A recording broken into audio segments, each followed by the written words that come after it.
Coming to you live from my apartment, it's Rob Has a Podcast. And now here's the guy who's hoping everybody stays out of the stench zone tonight. I'm Rob Cesternino. Hello, everybody. Welcome back to our Big Brother recap. Wednesday night, the night before a double eviction, baby. And we've got a lot to talk through from this Wednesday night episode of Big Brother. Excited to chat here with you. First, back with us, it's Isaiah. Isaiah, how are you? Foot sweat and back doors, Rob. That's what we got going on tonight. I'm good. Yes. Okay. And so, look, all those things are here. Frogs, farts as well. So it's all happening. We're excited to have back with us Maggie Morgan. Maggie, how are you doing tonight?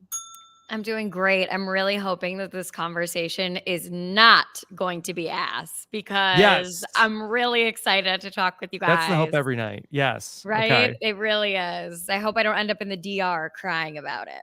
Yes, we hope so. And then back with us once again, it's the great Pooya Zamvikili. Pooya, how are you?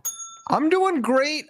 Did not have free feet content on my bingo card for Big Brother this year, but here we are, absolutely free for all of us to watch. Okay. All right. So yeah, that brings in a certain demo always. So it was here. It happened. So we've got that. But also, we got a double feature for you here tonight because not only are we recapping tonight's Big Brother, but stay tuned because right after the podcast tonight, Pooya and I are going to have some bonus coverage for you here tonight as we're going to be talking about the latest rumors about the new season of The Traitors. Of course, Pooya holds down all of our Traitors coverage here on RHAP, and there's been some exciting news dropping minute by minute here over the last 48 hours. And so we're going to do a podcast to talk about this Traitors news coming up later on. So right after we get done with this, maybe we'll take a little 5-minute break and then we'll come back live to talk about the Traitors. Okay, that's coming up later on tonight. So I guess the traitor of the house, Cam, is the backdoor target and ultimately the person that everybody is working against. But as Jared is working to get Cam up on the block, we saw a lot of interesting things and some interesting diary rooms from the people, the unreliables, who came together at the very end of last week. Maggie, how exciting was this for you to get to see some of the conversations and the thoughts of the players who are working to get something going? I love it. I mean, this is like prime Big Brother. The house is flipping around. Suddenly the game is wide open. We got that amazing DR from Miss Felicia saying, my besties aren't my besties. Like, it doesn't get any better than that. And also, I feel like a lot of the DRs in this episode in particular were very raw. Like, people were actually talking and like really processing their thoughts.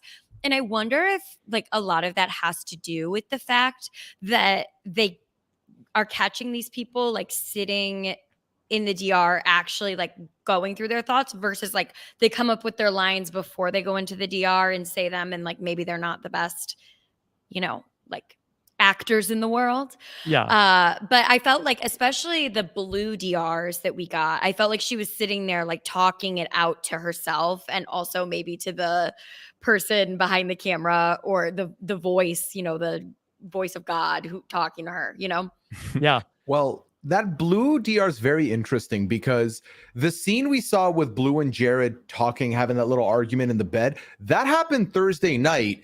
And then they had like 2 minutes of complete silence where Jared was not responding to her, saying anything.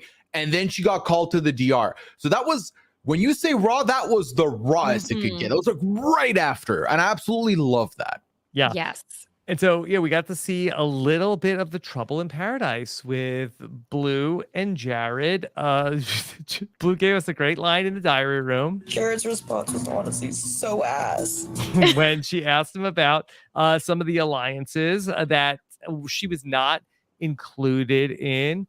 Isaiah, I thought this was a really jam-packed episode for the first half. What did you think?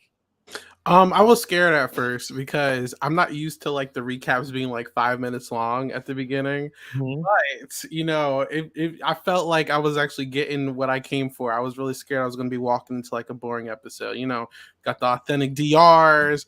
We got a lot of game talk. We got a whole lot of ass, according to Blue. We got a little bit of everything. So Yeah. I enjoyed it.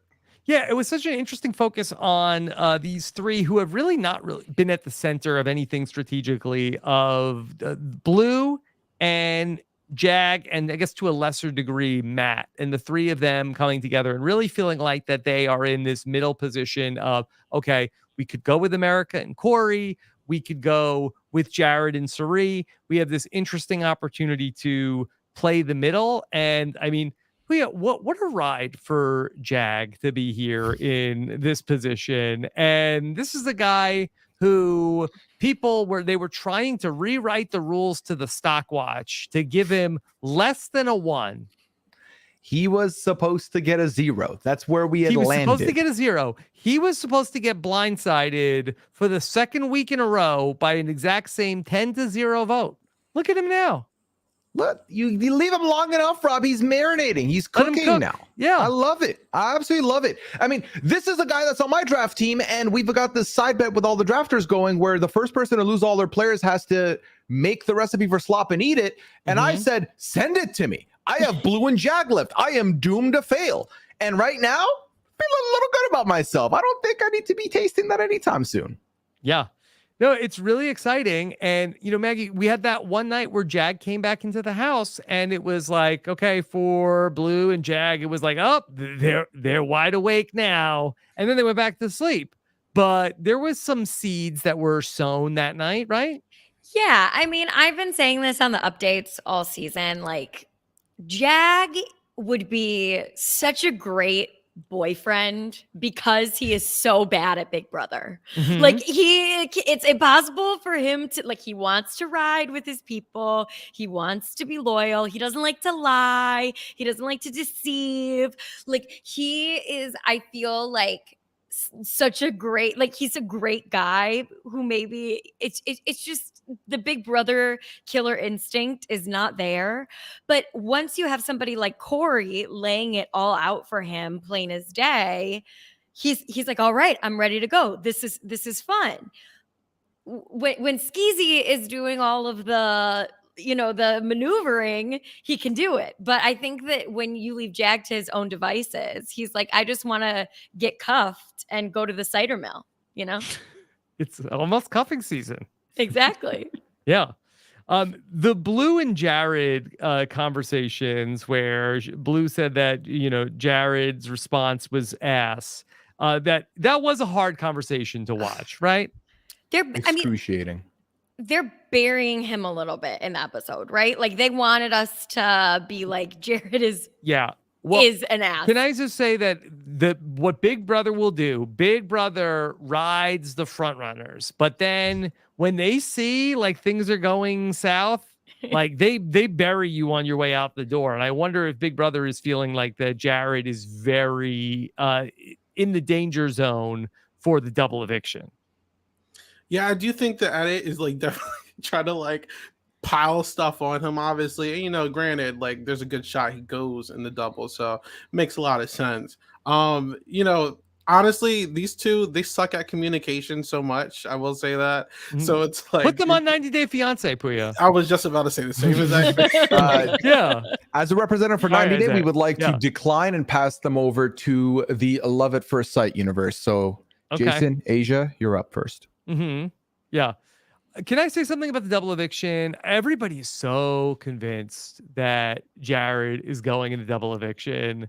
Expect the unexpected, Maggie. Why are you saying this, Rob? Like, let me live in my delusion for Everybody a second. can live in their delusions, but I feel like that the thing that everybody is always so sure that is going to happen, like by definition, this will not happen tomorrow night. I'm co-signing. I'm just saying I didn't think it either. Yeah.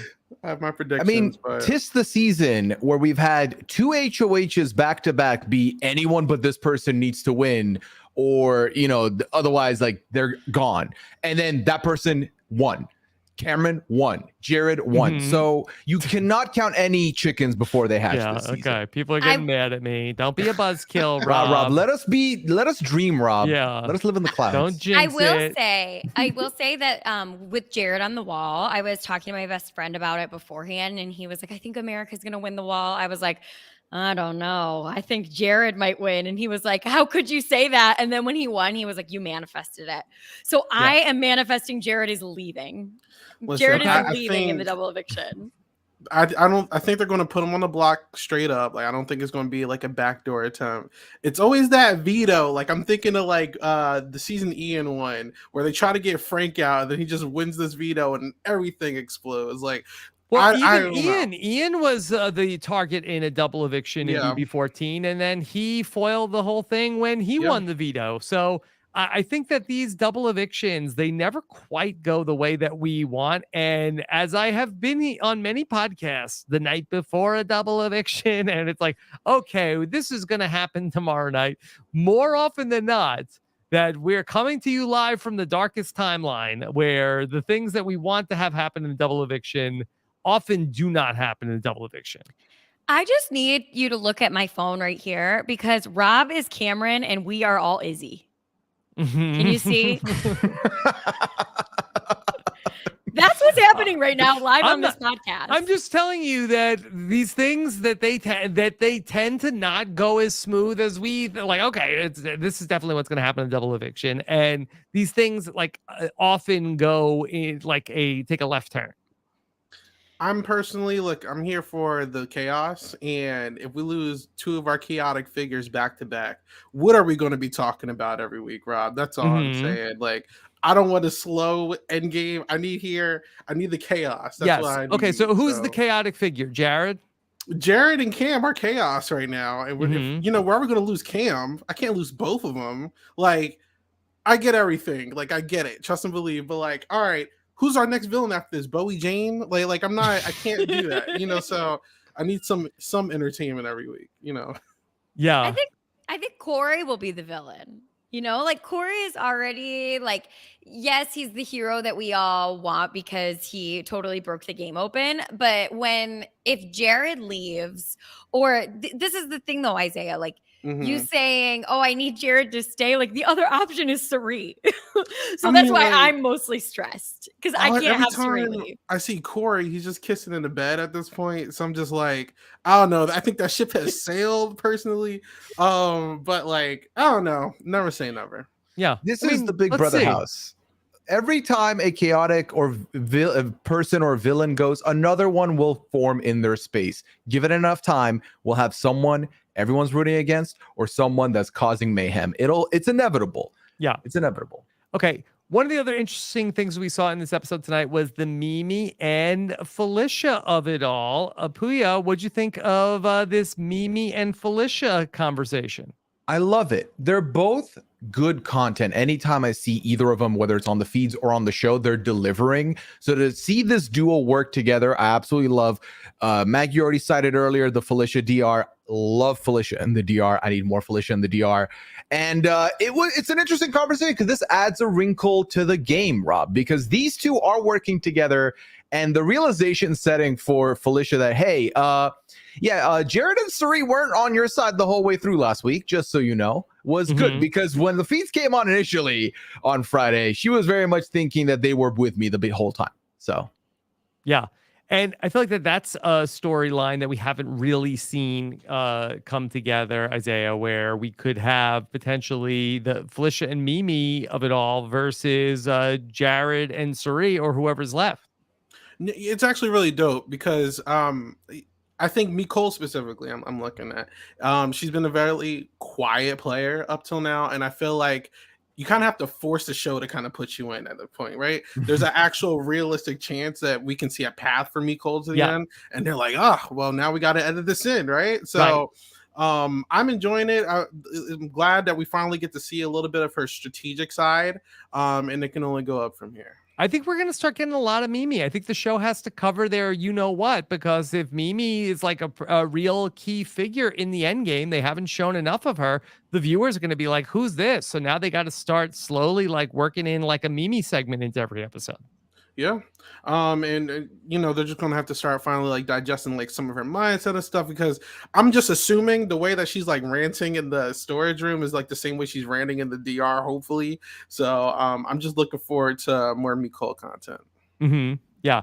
I just love this storyline where Blue is getting this information and then is deciding, okay, I'm only going to tell some of this information back to Pooh. He can only know some of what's going on. And this is like a really interesting dynamic, Maggie, that we don't have this a lot in the Big Brother house, where a showmance is not necessarily like completely linked up strategically.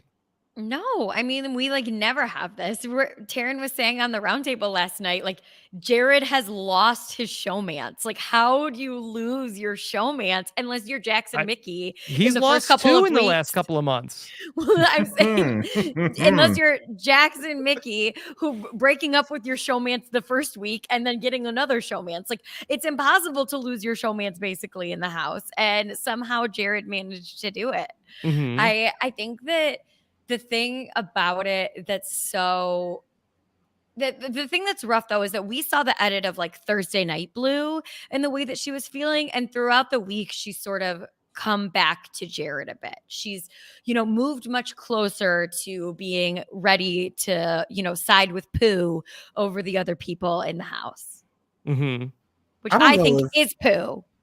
I mean, I don't know if anybody or knows. At least Jared's response was honestly so ass. My Pooh. Plays Pooh. Yeah. Good. Isaiah. Oh no, you're good. I'm just like, I don't really know what Blue actually wants to do. I don't know if anyone does, because like 1 second, like you'll see her on the feed, you'll see her in the DR, like she changes personalities every day. So I'm just like, I don't really know what she really wants to do. But you know, shout out Blue. You know, that ass DR. I'm going to be living for that for a minute. That was funny. Yeah. No, really, really great moment, and very like it was very honest and real of like the betrayal that she was feeling from all of this. It's very, very rare to get the chance to see this. It's almost like something like that we would see like in a movie. Yeah, I'm all for this. If you are going to be showmantic in the Big Brother house, be this way, where there's dissension and there's no. I'm not a fan of the will they won't they like Melissa is. Yeah. I'm more of a fan of get my Blarid fan cam up. going again. Sorry, what was that? Get my Blarid fan cam going again. Sorry, AmeriCorey. Top showmance in the house. No, but fan cam, but they're fighting. The fight cam. I want that cam where they're arguing and they're you know talking about getting rid of each other. That's more what I'm into. I'm more of the let it be destructive, because that's more fun for me, as opposed to getting that sweet ASMR in my ear of some hockey that I do not want to be a part of. Hockey. Of the tonsil variety, yes. Maggie. Yes. Did you catch that, Maggie? Yeah. Yeah, but it sounds more like somebody's hammering a nail. The would be better. Whoa. I'll take it. Yeah. Okay. All right. I want to talk about the Cirie and Jared conversation, because this was something, and I kind of got sucked into this on Saturday and the controversy. And so, all right, Cirie tells Jared, if Cameron gets the veto and you have to put somebody else up, put me up. Okay. Nobody will expect it. And then maybe this can repair the relationship with Cameron. Maybe this will help you get it. Only if Cameron wins the veto. Okay. Isaiah, I know you love the spicy takes. What did you think about all this?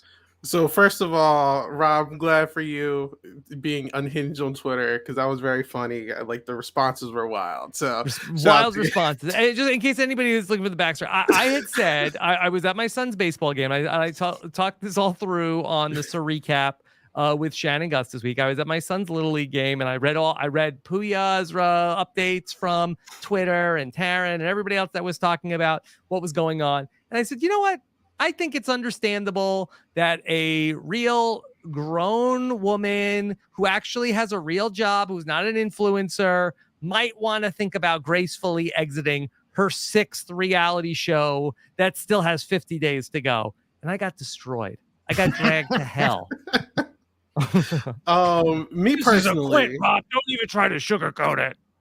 like I I see. I didn't say it wasn't. I just said I could understand why she would want to leave.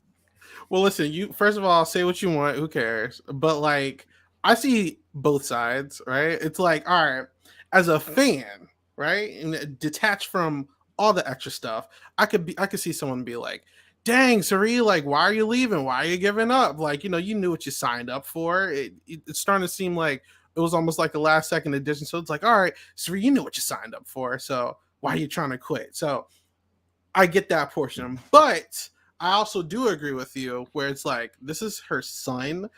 She's always going to, I'm not a parent, but like, she's always going to look for the best for her son. She's going to try to look for a good positioning for her son. At the end of the day, she has experienced this stuff before. She's at a different point in her life, compared to like a lot of 20-year-olds or whatever. So it's like, I see, devil's advocate both sides. I understand that, but it depends on everybody else. I don't got a super spicy take here. Well, I feel like up until this point in the game, obviously everyone was thinking, yep, she's going to put Jared in front of her game no matter what. I think the big question that came into my mind was after the debacle in the Have Not room on Thursday, my thought was, does Sari look at this, realize, Jared's stock isn't stocking. I do not think he can win. Yeah. I have to do it. I think this was the clear-cut answer of, doesn't matter how Jared does in this game, she will not take this opportunity away from him as much as ending the opportunity for her. I feel like that's the part of it for me, is that she clearly has done a lot of games, has had this experience. She wants him to continue having the experience more than she would want to have the experience herself. And I think this was his thing. Like, I think from what I understand, that Jared made his audition tape. Jared got on the show. And I think that at a late stage in the game, they asked Sari to play. And they may have given Sari some kind of a signing bonus to also go. And she said, hey, what's the downside here? I'm going to go on TV. I'll help my son. I'll get some money. I'll be on a new show. Nobody's done this before. Sounds interesting. Sounds fun.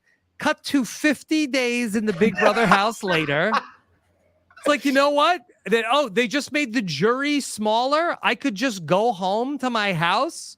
Like, all right, maybe this will help Jared. This could be the move to leave. And look, I'm not saying that's what I would do.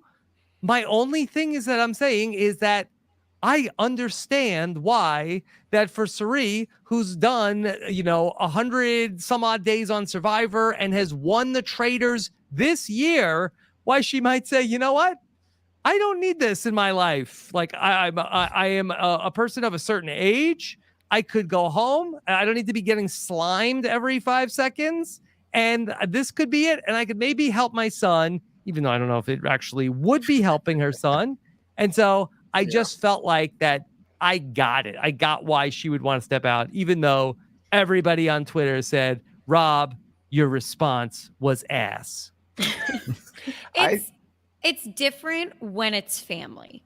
That's what I have to say. Like, it's beyond the game. Like, I completely agree when people are like, you're giving up your game for somebody you met 30 days ago. Like, give it a break, like, come on. But it's your child. Like, if you, Rob, I don't want to put you on the spot, but do it. Dominic really likes Big Brother. If he, over the next 15 years, it becomes his absolute dream to go on the show, he applies, makes it on, they call you, ask you to go on, and you're in the house, Dominic finds himself in a pretty bad position. Would you sacrifice your game for him? Now, have I recently won another show? Like, do I have another win? I'm still hot from another win, because I'd like to win something at one point, Maggie. But you've watched your son for the past 15 years be like, it's my dream. Yeah, but then can I win? Like, could I win something? You would win the hearts of the RHAP audience who want Dominic to win. If it actually would help. Like, that's just what I'm saying. I understand why she would be wanting to think about doing this in this one specific scenario. It seemed like, a perfect exit for her. Yeah. Go ahead, Pooya. Isaiah. No, go ahead. Okay. I was gonna say, I think where most of the people were irritated, and this is why I can say, all right, I can see it. If she wants to leave, just say you want to leave. You know what I'm saying? I think a lot of people want her to just be like, I don't really want to be here anymore. Like, this is a lot. This is mentally taxing. She said it a bunch of times, and it's like, absolutely. Like, Suri is very intelligent. I think we all know this. She knows her goat is not going to help Jared's game ultimately. I mean, I don't think so. He's going to be just like a sitting goose at that point, like by himself. So it's like, I see why even his response, he's like, don't ask me to do that. Like, no. I went to one of Bryce's events before, and they were both there. And Jared is like Suri's #1 fan. Like, he's facilitating lines for her, for like fans to meet her and all this stuff. Like, he needs her, she needs him. So I'm sure if one of them goes, the other one's going to just like go through it. That could be Jared, that could be Suri. I don't think either one of them fully know that they can like really do this without each other, in my opinion. I don't know. Yes. And Isaiah, I think to that point, this double eviction tomorrow is going to be thrilling, because if Jared and Suri are both on the block, Suri's going to stand up. She's going to be crying and she's going to say, Jared is my son. Yeah. Please do not take this away from him. Please, please vote me out. And it's going to be so exciting because I don't know what they'll do. Okay, this is interesting because I think she will say, I would like to go home. Vote me out. I don't want to be here. I don't think that she would blow up his spot in that scenario, because I think that it's unpredictable what the others will do in that spot. I definitely could see her sacrificing herself. And I think that the other key thing about this is that they took the jury away. This is the ticket home. If Cerise survives Thursday night, I don't think you're going to hear her say again, vote me out of the game. I don't want to be in here. I think it was just that one shot to get back to her actual life and have this one golden parachute out of this whole experience. I think even if Jared goes home on Thursday, I think Suri is going to be here to play and is going to be as dangerous and deadly as ever, especially if she can play the whole angle. I have nothing. I have no one. Look at me. I'm at the bottom. I can't win a competition. You're going to waste your HOH on me? Like Jag, he has all these people. Like Corey, he has America. And I think that Suri do not count her out if she makes it through Thursday night. I just think that there is this one sliver of like that she sees the daylight of, ooh, I could get out. I could get out of this whole thing. I could wake up from this nightmare. I think that if Suri does not go home on Thursday and Jared goes home, she's in the final 3. Yeah, it's like, going to be her villain origin story. I mean, and they brought this up on the update or on the roundtable last night. Like, if people are like, well, you sided with Jared and he's so bad, and she's like, listen, he's my son. Like, it's over. I mean, Miss Felicia will cry. Like, I think everybody, Suri's funeral. Oh my gosh, it's clean slate, and Suri gets to start completely over from the top. It's going to be like on The Walking Dead when they captured Negan and he was in the cell, or on Lost when they captured Ben. Like, it's that she's just going to be the person that they're going to like, oh, finally, we got her. And then they're not going to know what to do with her once they get her. Mm-hmm. I'm here for it. Yep. Let's see what happens come Thursday night. Should be a fun double eviction. I want to talk a little bit about the veto challenge, which, Maggie, come on, that was one of the worst. I can't even believe we have to talk about this. Like, how do they sit in the room? This is what blows my mind. Like, is it ChatGPT? I don't know how they come up with the room. Like, all right, we need ideas for a competition. What do we got? Okay, it's like, what if it's football? But instead of actually playing football, it's feet that are spraying sweat everywhere, and people are like, why did you even think of that? What's wrong with you? Rob, my main issue with it, honestly, over everything, and I might gag when I talk about this, is Ooh, the fact that why? when they were all in the DR describing getting the water, they literally had to say sweat. They were not saying water. They were saying sweat over and over and over and over. And I was like, stop saying that. I know that that's not what it is. It's Yeah. disgusting. Pooya, do a tier list at the end of the season of grossest competitions from the season. I will, and I'll say this up front. This isn't the grossest it could be, because when I saw those holes on the bottom of the feet, I thought we were going to talk about pus or something, and I was not ready for like just like, you know, or like acne style, like, you know, goo. So when it was water and it was sweat, I was actually relieved. What I wasn't relieved with is that they called it funky fluid. I was out when they said did, that. They did call it funky fluid, and they called it the stench zone, and Like, what is wrong with these people? Like, what? Like you said, Rob, like, why would you even bring that up in a production meeting? Like, Yeah. These are grown adults who Right. sat there in the meeting and they were like, you know what's hysterical? yeah, the challenge people are like, all right, let's come up with some ideas here. No bad ideas in brainstorming. All right, it's week 8. We're gonna need a veto, something in the backyard. What can we do? Like, oh well, it's football on CBS. Okay, all right, what can we do? Well, let's work off of this. Let's come up with football. Yeah. It's like I've tried to get plenty of family members and friends into this show, right?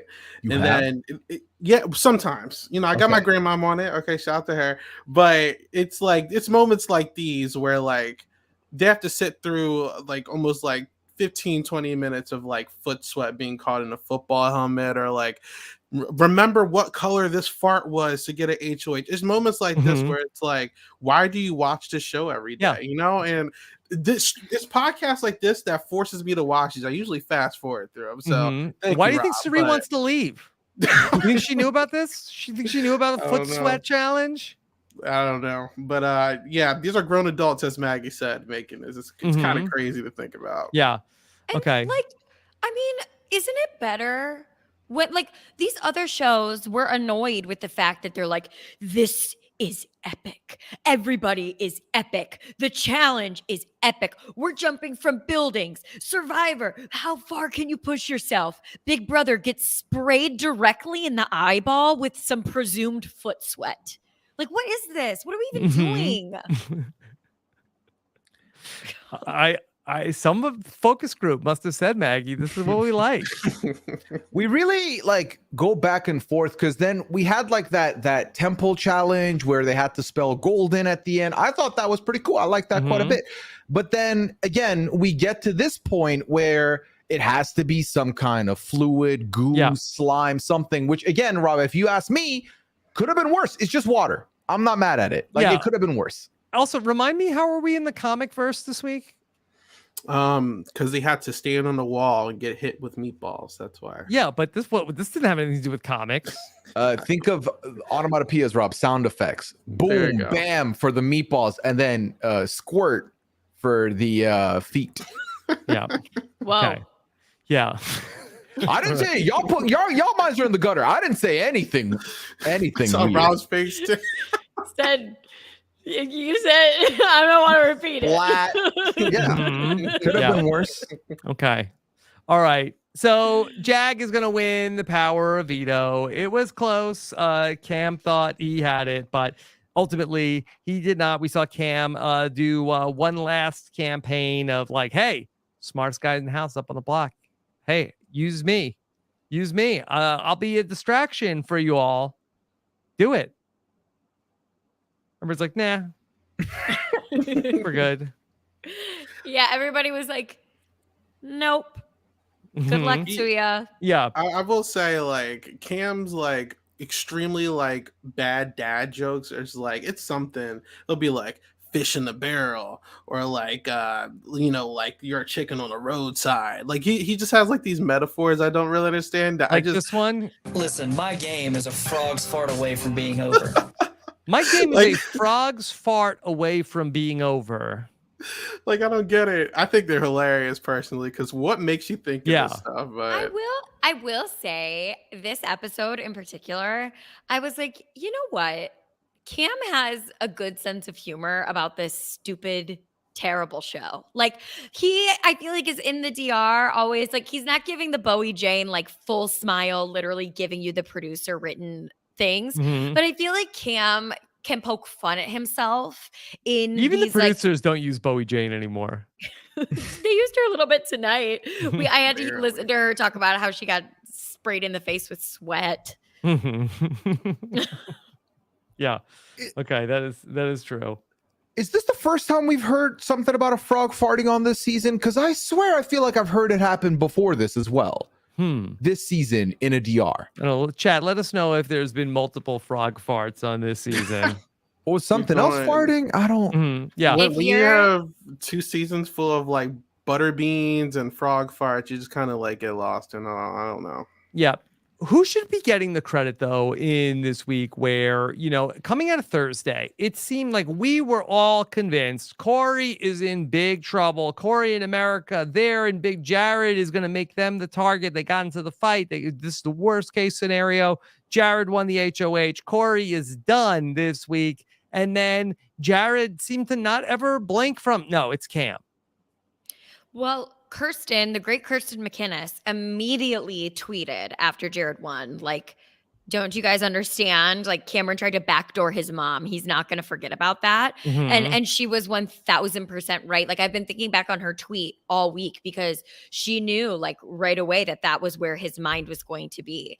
And also, like, I have been talking to Taryn on the updates that I have been doing with him about how there are specific players, mostly like Cam and Jared, who so badly don't want to be wrong that they become inflexible. And a lot of it has to do with, everybody can come to their own conclusions about why they are inflexible or why they don't want to be wrong. But like those two specifically do not want to hear that they are in danger or in a bad spot, because then they will have to reckon with the fact that they're in danger and in a bad spot. And I think if Jared had taken a second, made a deal with Cam, he actually would be in a much better spot moving forward and just gotten rid of one of Corey or America. But well, that combined with the fact that, Jared's this alpha male and Corey can't do anything to unseat his ranking in the comps or anything. I think the biggest mistake he's made is just looking at the amount of comps won and thinking, well, Corey in America couldn't touch me in that comp. I'm not threatened by them. And I think that's one of those things that are both showing his knowledge of the actual game and his naivety, because I do agree, Maggie, with the whole fact that he's not going to forget what happened before. I think Cameron was always the target in his first reign, so he's there. Let me take the shot at him. I still do maintain that this is a huge oversight to not realize that just because someone hasn't won a comp yet doesn't mean they're not going to win one later, especially when the comps can gear to be a little brainy later on, or you never know. I would say never discount anybody in the Big Brother house on winning a comp, no matter what their record is. They'll win when you least expect it, and it'll hurt more. Expect the unexpected. And also, just like that this just goes to show like what Jared values in the game of Big Brother, because he's like, oh, they can't win a competition, they're not dangerous to me. Corey was in the have-not room, sitting there, looked your mother in the eye, and listed every single alliance that she is in the house to her in front of a room full of people with the information that you gave him. Like, how is that not more dangerous than the possibility of being able to win a comp? Like, somebody who can do that to you. It just goes to show you like what he values and what he sees as important in the game. Now, I do think that taking Cam out personally is the better move here. For who? For Jared. I don't know if he knows the right reason why, but I do think it is, because if you look at the events of last week, first and foremost, a lot of people are like, why isn't he working with them? Bring him in. The dude won HOH, didn't tell anybody who he was nominating, and then threw up two of Cerie's supposed allies, and then ran to him and said, I'm going to take your mom out. I mean, he didn't know that, but still. And ultimately, if he has a feeling that Cam doesn't want to work with him after putting him on, on the block this week, I think Cam is a huge wild card. I think that that's someone that you got to worry about, especially if you feel like there's heat on your back. Who's the most likely to win the next HOH? You know what I'm saying? And that is Cam. Yeah. And then I want to say on top of that, if you're not putting Cam up and you're trying to get AmeriCorey out, you got to put someone next to them that is likely to go up. In this situation, Jag, he has the veto. Corey and America are one of them's coming up. Realistically, you don't want to lose Nicole or Felicia because you think they're working with you. And then the only two people left was Matt and Bowie Jane. He thinks that he's working with Matt, and Cerise probably not going to let Matt go. You can't put Bowie Jane up and expect Bowie Jane to stay against America or Corey because they have the number. So it's like, it's either Cam or like you just get blindsided at this point. So you're right. You've convinced me, Isaiah. Fair point. You gave a great pitch. That's a good way to put it. Of like, look at the rest of the pool remaining. Who goes up instead? Yeah. Okay. Are we going to get robbed of the double eviction of Julie Chen Moonves telling Cam do you know that there's a secret relationship in the house? If she has to remove every other question in her sheet of paper, that's the one question she will ask Rob. I just don't remember. Do we get an interview with the first evicted house guest in the double eviction? A little quickie. Yeah, definitely a little quickie. Okay. Yeah. Okay. That'll be interesting to see Cam's reaction to this. Well, it's Cameron, so he might just be like, I knew it. I knew it. And then it's like, boo, I knew it. Yeah. I hope it's another reference. That would be fun. I'd love to start to get to everything from the feeds and where we're at now heading into the vote. Is there anything else that was from tonight's episode that anybody wants to highlight? I wanted to talk a little bit about America in the episode. Like Sure.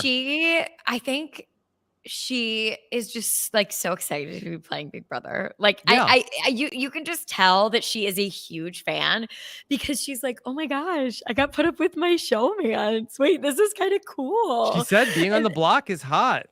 Yeah. And to each their own. I personally think that I would be thinking that winning $750,000 is more hot than being on the block. But I think that like that's the reason that she's captured like a lot of fans' hearts is because she is just, you can tell how much she loves it and how much fun she's having and how much fun she wants to have. Like I think America is there. Like, of course she wants to win, but I also think like over everything else, she wants to have fun and like live her best life on her favorite show. And that this episode like really illustrated that. The only thing that was missing is I wish that they would have shown the clip of them all drinking and Jag being like, whoever wants this wine, like you got to stay on the block, and her grabbing it and chugging it. Like that I feel like would be the best America character study that we as the audience could get. Yeah. Maybe they'll save that one for the recap of the recap. Yeah, maybe. I'd bet on it. Yeah. That could be a fun one. Yeah, and it's the America being the super fan, especially in terms of the women cast members of the show. Like we've gotten so many times from, Big Brother 14 on of like what the male super fan who gets into the house, what that looks like. And I feel like that it's different to get that from one of the women contestants of like just geeking out about being a participant in this Big Brother.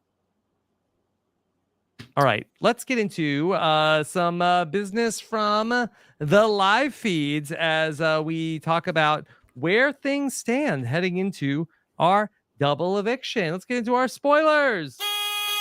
The Office of Civil Defense has issued the following message. This is a spoiler. Warning.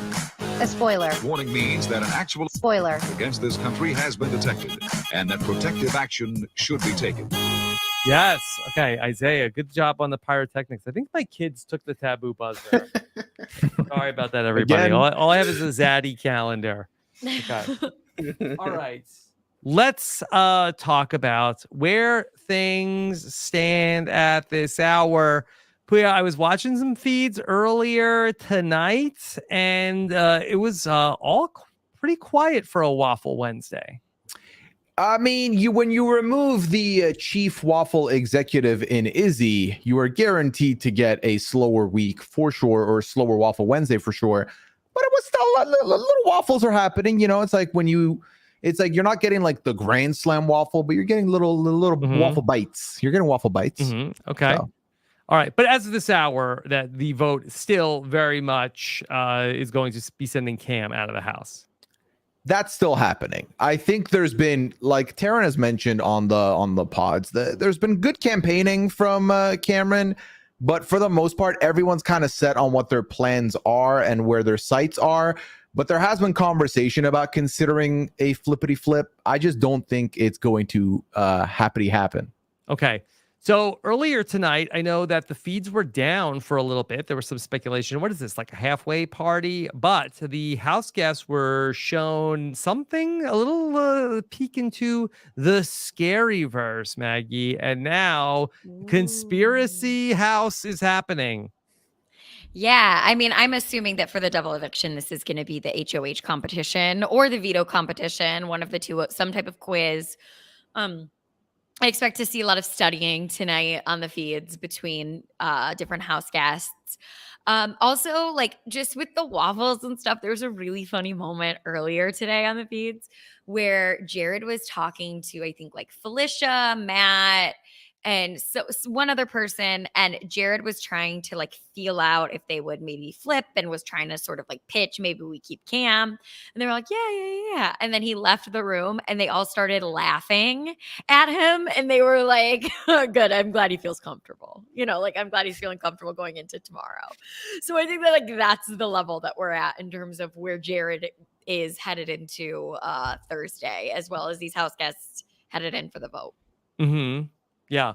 Okay. So yeah, we got some people thinking about some things like battle backs potentially. That's been one idea that's floating around. Does that change the way anybody's looking at things? I think it's going to set some paranoia into the house for this halfway party if it's truly what's happening right now. But I feel like there's definitely some worry because they got a transmission. That pneumatic tube has been working OT this season. They got a transmission. And I guess either it was a word scramble or a fill in the blank of some sort that I tried to decipher. I assume the last word is rescued, which for me lends the possibility, Rob. We've seen this happen on the other side of the, it's not a pond, but the border with Big Brother Canada, where we've had a double, but then it wasn't a double, or we've had a double where there was an immediate battle back and one of them comes back in. So potentially this is something that could happen. It's not 100% guarantee. But yeah, maybe Rob, maybe what you said, maybe you jinxed it. Maybe Jared does go out and then doesn't really go out. And then it's like a half and half. Isaiah, they were teasing some sort of like scary verse twist that we've never seen before. Is the Nether Gorgon going to be back? Listen, I don't know. Listen, I am worried, and here's why. I'm gonna tell you a little tale. We have a season that was really good in its first half. It's called Big Brother 20. It was so electric. It was crazy. It was awesome in the first half, and then all the chaotic figures left so early, Rob. And what do you mean? Second half, I heard it was very exciting in the second half. No, it was not. It was very slow. And this week is it felt like a very long week to me, right? And it's like, unless like let's say Jared leaves and Cirie wakes up, has this villain origin, and she wants to like go crazy and like be super strategic and stuff.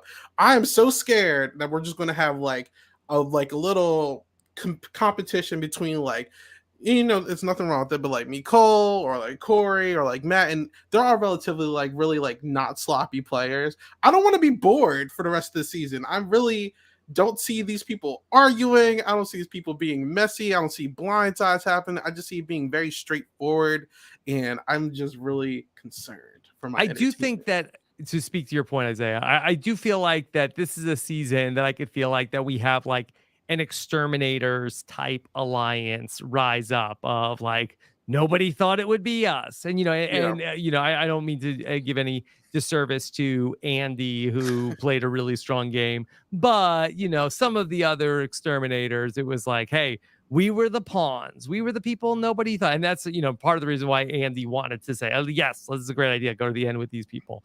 But like I do think that is a very realistic outcome for this season. I always say, for me, my enjoyment of Big Brother comes in 3 stages. The first month, I'm always hooked, whether it's good or bad. I'm Best watching month. every feed. Yeah. I'm watching everything. The middle part really dictates how committed I am to the rest of the season. Because if the second part's heated up, it's good. I'm like, okay, cool. 9 times out of 10, the end part, because it kind of comes down to the comps, I'll tune out a little bit, but I'll still be involved. But that middle part really is the make or break. And dare I say, I'm going to be cautiously optimistic. I think we're in for a good part. Now, granted, it's 100 days. I found a white beard hair in my beard this summer, last week. I think I'm aging watching this. Oh, no. But I feel like it's going to go good. I'm going to stay cautiously optimistic. Some That's people are the waking journey. up. It's been a lot. And I'm not even in the house. I'm not in the house. I don't have relatives. It's a lot. So I want to stay optimistic. I understand everything Isaiah is saying. I get it. And it could happen very well. I hope I'm wrong, by the way. But you know, a house guest once said, Rob, feed the positive. Keep feeding the positive. That's what I'm gonna try and do here. I That's don't know. true. I also think that like the house structure right now versus like, especially if Jared goes, everything's so broken open. The house structure is giving a little bit of like BB Can 6, where there were just like little clusters of people that all had a good relationship with each other. And it was just sort of about like who won power when and like who they wanted to go after and how it was sort of like so fluid throughout the whole middle section. Like I could really see that happening because it's basically just like groups of 2 now who have like little connections to each other in some way. Mhm. And I see like a lot of movement happening. And I think I'm really hopeful that you're right, Pooya. And also, I think embrace the gray. I love a little bit of gray. I think that this is good, Okay. Pooya. I think I'll this is get good. there. I'll get there. Yeah, No Right. I need to feel be like- self-deprecating about it. Shout out to the pairs. I feel like we're about to enter the pair phase of the season, and that's pretty intriguing. I did see earlier today, or tonight, America and Blue are talking. Maybe they want to do something. Maybe they want to cut their showmances again. When the showmances want They to were take calling each other out, themselves the Sirens, and it was interesting because it was like on the quad cam you had where it was Blue in America, and they were in the bed like, yeah, we should be partners. We should. And then meanwhile, like Jared and Corey had like the most awkward, like, yeah, I wouldn't put you on the block. Like it was just like this very awkward, like the double date where the 2 women are like getting along great, and they're like, we're gonna do the thing, and I don't care about my showmance that much, and we gotta look out for ourselves. And like Jared and Corey were like, yeah, okay, like let's like I wouldn't put you on the block. Yeah, me neither. We're good. But yeah, it seemed like the Blue in America were very excited about maybe doing something together. So we'll see. we'll see. I mean, that would be an exciting duo to emerge, Maggie, right? Yeah, I mean, I think that would be really fun. Of course, It's giving Big Brother Blue- 4. Yeah, but Blue also betrays like every single ally that she's ever had. So, but I suppose So like does America. Hey, you want and- chaos, right? We'll take I was it. about to say, so There did you June and go. Allison. You know, like that is very Big Brother 4 because June and Allison also were, you know, just like completely screwing over all their allies. No one more than Allison, who got Nathan to use the veto on her and then immediately voted him out the next week. Mhm. So yeah, maybe I'm very into all of it. Like I just want these people to keep their options open. It gets boring when it's locked in and we already know based on who wins HOH what's going to happen that week. That's the worst case scenario, which is, again, we're in the halfway point. Congratulations on making it to day 50. In order to get to day 100, you got to stay optimistic, because if we immediately doom and gloom now, the wheels will come off. We got to stay, get back on that hype train. Let's see what happens. Let people be sloppy. Let them be messy. I absolutely love that we are getting into the jury phase. And I think, Isaiah, if I remember correctly, you tweeted this at some point today. We're getting to the jury phase, and there are a lot of winner contenders. Some you would never expected at the beginning of the season to sit there and be like, this was the season that blank won. But it could happen. And I can't be happier. I love that I do not know exactly what's going to happen. And I think that's a good marking for a fun second half. 100 days has always and will always be way too season. long. Yeah. Way too long. It would feel different if there were like 30 days left. Oh my God. Sounds so good. We'd say, like 1 month to go. Okay. Rob, I feel like I was listening to the update today and I was like, there's 11 people. I feel like it's final 6. Like that's Mhm. how Yeah. it feels to me. The where we're at. I'm like, what do you mean 11 people? I'm just Yeah. glad that it's not so like obvious or like who's gonna win right now. There's so many like options. There's so many like, especially that Jag and Matt duo because they both want two different things. Like I just Wait. like that there's stuff going on. Hold you know, on. so. Is Isaiah saying that we need to do a new draft, Pooya? Nah, Redraft. fam. We're Yeah. keeping it. Okay. All right. Let me get into some of your questions. Chat, if you got those questions, fire them up because we're going to get into that. But let me tell you about, I can't believe it.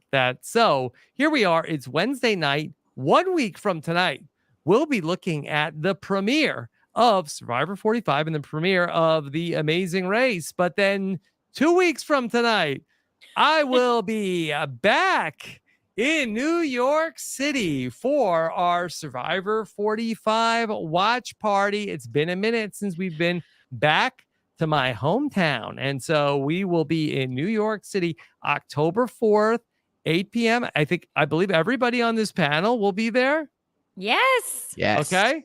So come Absolutely. and join us. We just added some additional seating for this event, some side view, not the best seats, but we lowered the prices. So if you want to get there and be there with us on the night of October 4th, you can do so. Go to robisawebsite.com/NYC Ticks to be there with us for episode number 2 of Survivor, 90-minute show we'll have, and then we'll have a podcast thereafter with a really great panel. A lot of survivors are going to be there that night. Okay, Rob, before we move on, I just have to compliment you and the whole team who are making these promotional posters.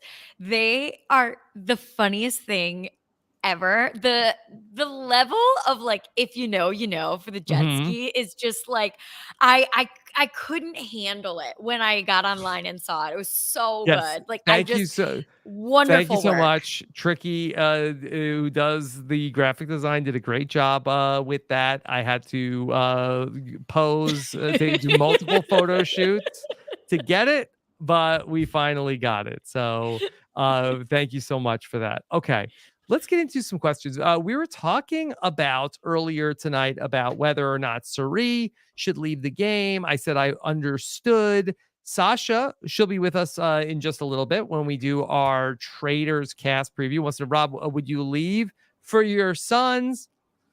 Look, I just feel like can they? Do I have faith that they can get it done? I think is going to be the question. You know, Rob, if, like, you voted out your son. I mean, Isaiah, I'm going to give them the money anyway. You know, let me get the dub. And Well, they give you the money anyway. No, they won't give me the money. Then you do not leave for them, Rob. Yeah.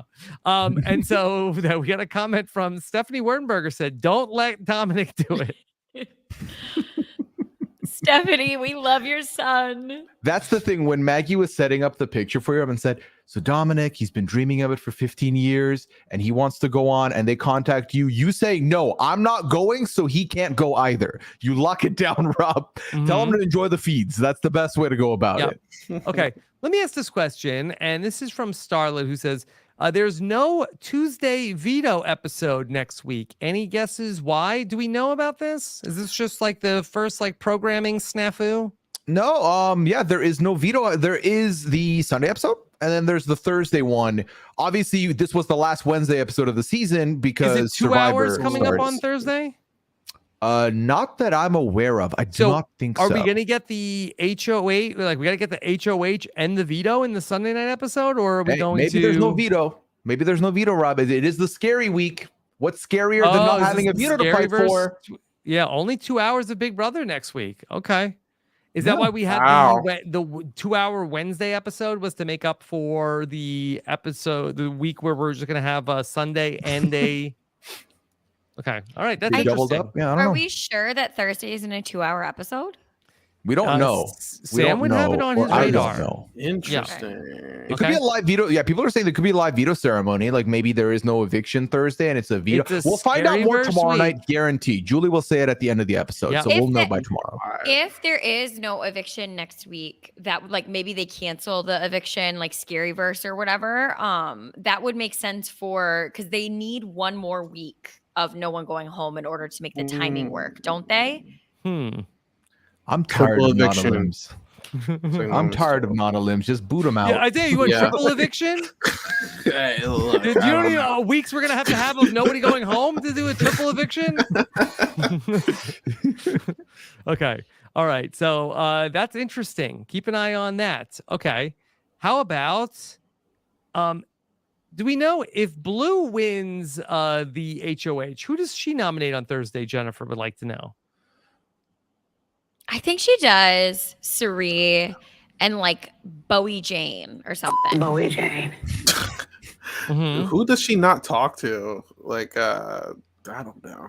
She wants Does she- Suri gone. She's like does she trying to talk to push. Nicole? No, I think she throws up Corey, not Sari. Yeah. What's the point of not putting up Jared if then you're gonna put up his mom? Like if you don't want to have beef that night, you do not put up Sari no matter what. Ooh, yeah, the chat is agreeing with you, Pooya. They're saying Corey and Bowie, she said. True.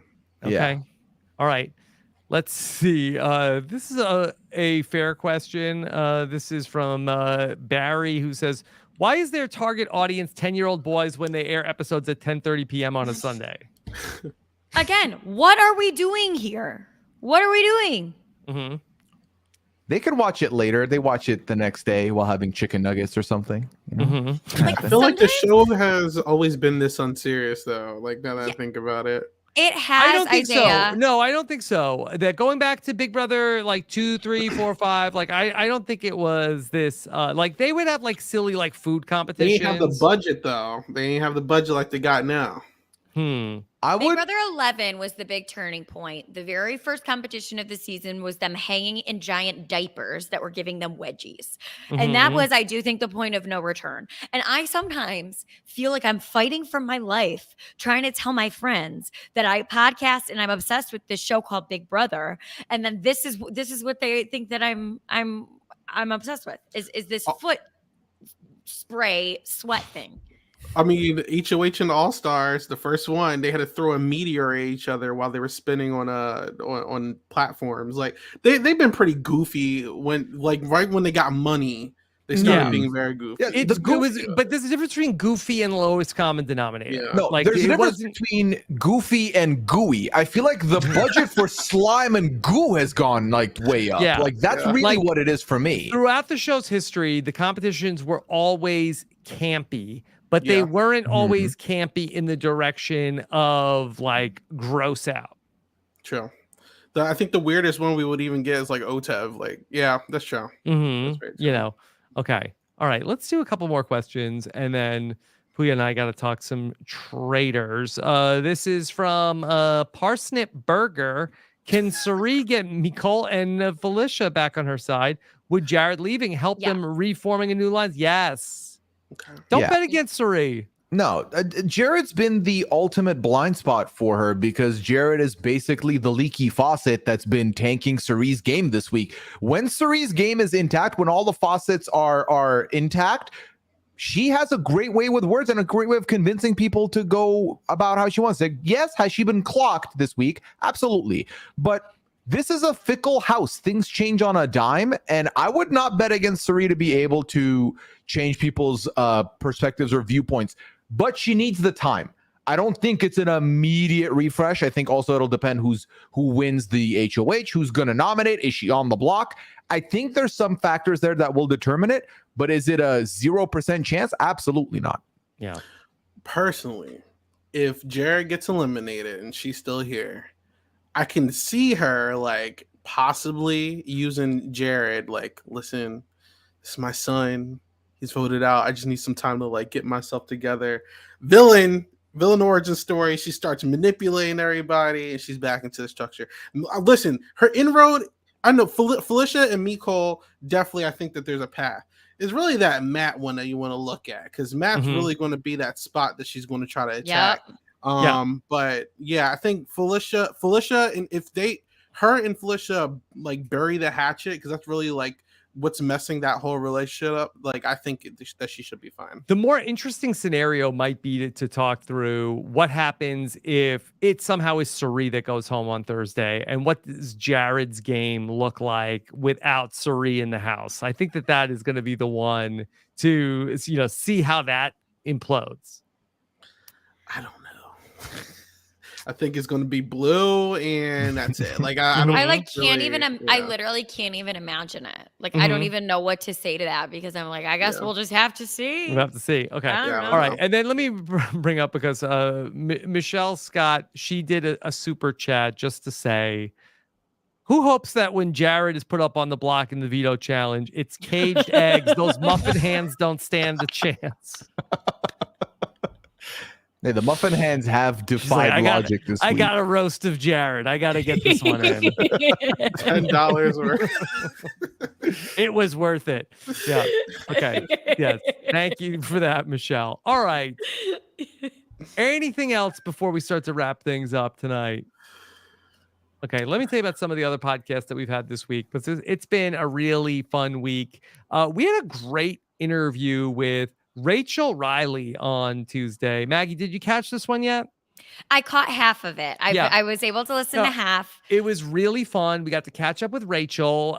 We got to hear from Rachel, to hear her talk a little bit about her conversations with Suri and Jared before they went into the house, how she thinks that they've been doing so far, what Suri is thinking about some other Big Brother personalities appearing on the Traders like she did. The showmance is in the house. We covered it all, Taryn and I, with Rachel. Check out our interview with Rachel if you missed it on Tuesday. Still as relevant as when we did it on Tuesday. So check that one out for sure. All right. Then yesterday I had another great podcast with the baby boy, Bryce Isaiah. We went through all 18 castaways, and it's amazing what Bryce is able to do. He just is able to look at the body language and the attire of these Survivor players, and he takes so much away from their personality, how they're going to play the game. He makes all his predictions and more. So check out my Issa Look preview of Survivor 45 with Bryce Isaiah. That's up in our Survivor podcast feed. Then tomorrow, I'll be back with Jenny Autumn to talk about episode 2 of Buddy Games. Who watched Buddy Games so far? Nobody? Is it worth it? Should I Check hit or out the quit, podcast for Buddy Games, episode number 2. I will. You can jump I in. listen to. You don't have to I watch the listen first to episode. all of the podcasts for Farmer Wants a Wife. So if I could, if I like you Yeah. and Jenny to get through that, I'm gonna be. I think to you the can Buddy jump Games. right into episode 2. But to be perfectly honest, I thought that the first episode was a little bit slow. I wanted to see more life at the camp lodge. And it was a little bit of like, world building in Buddy Games. So I'm hoping Buddy Games episode 2 is a little bit more exciting with Josh Duhamel. I like the horn that they play. Shout out to that. Yeah, the horn is very integral. The idea of world building. There was a lot of Buddy world Games. building that went on. Okay, Pooya, what's going on the 90-day fiance world? Well, Rob, we just had the finale of 90 Day Fiancés before the 90 days. Jason was on with me for both that and the other way this week. However, next week is the beginning of the tell-alls for before the 90 days. Rob, you're going to love this. First time ever, they're going to have a live studio audience. Watching that play out. So it's going to be messy. Gino's going to be there. Jasmine's going to be there. It's going to be chaotic, and I'm very excited to check it out, but that's going to be next week. Okay. All right. Might have to just throw that one on just to check out Gino and Jasmine, because they'll show the best stuff from them. Yeah. I mean, they'll show the best stuff, clips for them, and it's the tell-all, Rob. You love a good messy tell-all. I know you. I do. Okay. Yeah. All right. Let's get that one on this week. Okay. And then, of course, check out everything we're doing over on the Patreon, because that's where Kirsten McKinnis and I just did the slop. We had a great recap every single week with Shannon Gus, and earlier tonight I was catching up on about 45 minutes of feeds with AJ Norris tonight, and so we had a lot of fun there. Plus, Taryn and I will be back together for the patron Q&A coming up on Friday.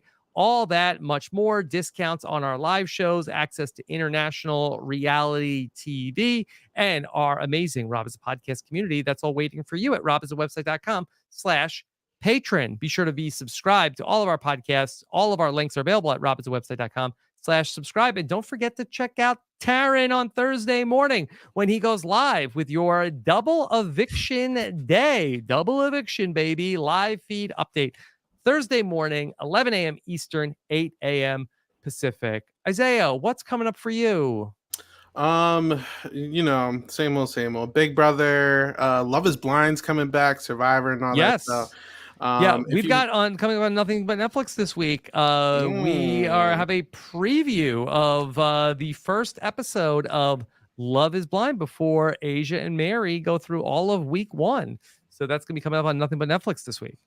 Shout out to that. I love that show. It's amazing. But if you want to follow me on anything, it's 8 Ball Bangers on all social media platforms. And if you want to see me podcast about Big Brother or any other TV show that you're watching, you can follow me at Silent Podcast on YouTube and all the streaming platforms and all that fun stuff. So yeah. And Isaiah is always trying to stir the pot on social media. How? Isaiah, I feel like comes out with. I feel like I'm blatantly honest. That's what it is. I'm a little too honest. And it's okay. It's all right. Okay, Isaiah, great job tonight. Nice to have you back with us. Maggie, what's coming up for you? Yeah, just covering Big Brother. I'm loving the season. Obviously, having such a great time. I'm excited for Survivor to come back and The Amazing Race. I'm really excited about that. And I will see everybody in 2 weeks when you guys are doing your live show in New York. I will be there. Also, the party the night before for Bryce and Wen. Yes, everybody Bryce get and your Wen. tickets. All right, hope to see you there. That'll be a lot of fun. Bryce and Wen having a kickoff party on Tuesday night. They've got the links up on Instagram as well if you want to be there for with us on Tuesday night. So very excited for that. See you soon, Maggie. And then Pooya, we've got a date coming up here in a couple of minutes.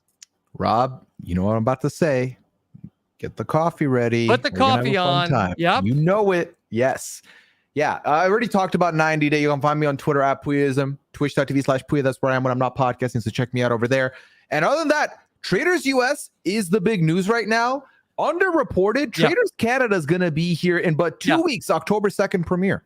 Don't go anywhere. Pooya and I are going to be live here in a couple of minutes to talk about everything from the Traders US 2 cast announcement. So the rumors are happening. We'll talk it through here in just a couple of minutes. Sasha Joseph is going to join us. Yes? I have a hot take just to lead you in. Hot take. Which is like, what if there's too many good people and then they're going to kill people the first night or two and it's going to be our faves? Because everybody's better. It's better that there's more because then there's a lot more likelihood of some of them staying. If there's less, they're all going out early, then that's bad. But what about like our most faves? What if they killed night 1? Yeah, I kind of, to be honest, like I feel like that just like the stars and scrubs of Trader season 1, it was like good that, other than like the first guy who went home, like it was pretty much, it was just like, okay, just dunking on all the nobodies for the first. I mean, it's like, that's like Australian Survivor, and that's why I like it. Hey, you know what they say about an all-star season? You want all-stars? The sad reality is some of your faves are going to get gone way too early. Yeah, Pooya and I would do recaps during season 1 and be like, somebody went out. We don't even know who she is. She's dead. All our favorites are still here. This is going to be like the Avengers or Smash Brothers version of reality television. I said that earlier today, but like this is such a crazy like collide of shows. The multiverse. The multiverse, yeah. Yeah, blame Frankie Grande. Okay. All right. Thank you so much for joining us. We'll be back in just a couple of minutes. All right. Anything else that you wanted to plug? No. Okay. Hope y'all had fun listening to us today. Okay. All right. We'll be back in a couple of minutes. Sorry. Yes, Maggie. Rob, I forgot to say my handles. Just at Emma Morgan _ everywhere. Okay. Get on it. All right. We'll see you in a couple of minutes. All right. Come listen to us talk about the Traders live, probably about 10:35 p.m. Eastern time. Take care, everybody. Have a good one.